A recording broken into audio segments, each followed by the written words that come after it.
It's only March and we already have one of the best films of the year. Project Hail Mary is a film that wants you to know very little about it before going into it. So I will refrain from talking about the plot too much, even though it's a film that's been marketed a lot recently. There's so many trailers for it out now, but I'm gonna do this review as if you haven't seen any of the trailers. So I'm gonna try and sell you on it without giving literally anything away. I want to give as little away as possible in this. I know a lot of other reviewers and people are going to give away some big things that happen in the story. I'm not going to do that. So if you know literally nothing about this film, I will not go into a lot of plot heavy spoilers. So if you know nothing about this film, you will continue to know very little about it, but I'm hoping I will try to sell you on it. This film follows Ryland Grace, a high school science teacher played by Ryan Gosling, who wakes up alone in a spacecraft with no memory as to how he got there. Ryan Gosling is not only the star of the film, he is also one of the producers, and he has said previously that this was the most ambitious project of his career. Not only is that statement true, this is one of the best projects he's ever been a part of. I mean, this film is why we go to the cinema. It is blockbuster filmmaking at its finest. Visually, this film is just, oh my God, it's gorgeous. It's gorgeous. Cinematography by Greg Fraser, who also shot the Dune films. Every shot looks spectacular. If you see this film in IMAX, any scenes set in space are presented in a taller aspect ratio, which most of the film is set in space, so most of the time you are getting a taller picture, and that just pulls you in. I mean, it's just visually stunning. I can't imagine watching this film in any other format. It was clearly designed with IMAX in mind. I am not paid, I am not sponsored, but I would love to be. Apparently these effects were all practical, and yeah, it all looks stunning. Of course it does.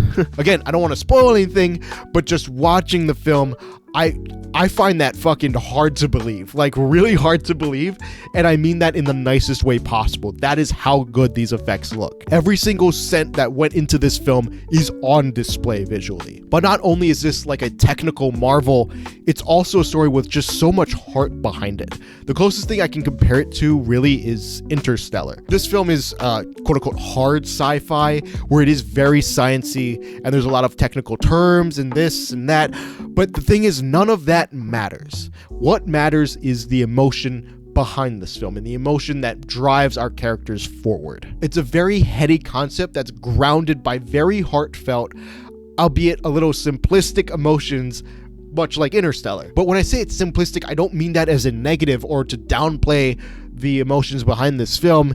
In a way, it makes it relatable. It balances out all of the heady sci-fi stuff with themes that we can all relate to. This film deals with themes of isolation, loneliness, and grief in ways that are so powerful and so moving. You know, obviously setting the film in space, millions of miles away from Earth, really amplifies that. But it's not just the fact that Gosling is stranded in space. We have scenes on Earth, again, not to spoil anything, but that also reflects how lonely and isolated and rejected he feels even on his home turf. Thus, when those feelings of emotional loneliness are challenged later in the film, it just hits you like a truck, which is why I was surprised to see that this film is a comedy. Unlike Interstellar, which is very much a drama, this is very much a like dramedy. It's a sci-fi dramedy. I'll say that much. It's not Spaceballs, but it's not Interstellar. It's somewhere in the middle. But the comedy works in getting you to like these characters, and it makes them feel like real people. Some people might say it's like Marvel quippy humor. I didn't mind it personally. I thought it made sense for Gosling's character. Him being a high school science teacher, of course he would talk like that. He would probably just pick up on the kids' lingo and way of talking. That's the way I saw it anyway. But yeah, the comedy just comes in, makes you like the characters, and then the drama comes in and punches you in the gut. I mean, I challenge you not to get at least a little teared up watching this. The emotions in this are so raw and so heartfelt. I cried at least 4 times watching this. I remember 4 distinct moments, and I probably would have cried more, but I think my body ran out of tears, if that's even possible. I went to see this, the preview screening Thursday night in a packed IMAX theater, and everyone sitting adjacent to me was crying at least once in the film. That tells you that like at least 9 people in my showing, including myself, shed tears watching this.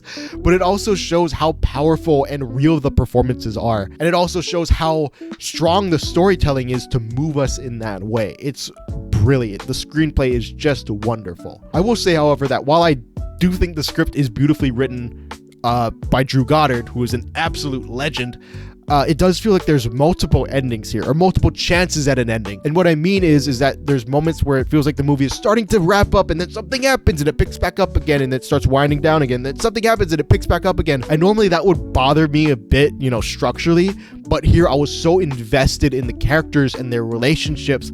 I wanted more, and I was glad I continuously got more. I never wanted it to end, and that's as big of a compliment as I could give this film. I absolutely loved Project Hail Mary. It is so far my favorite film of the year. It will probably be on my top 10 of the year by the time we reach the end.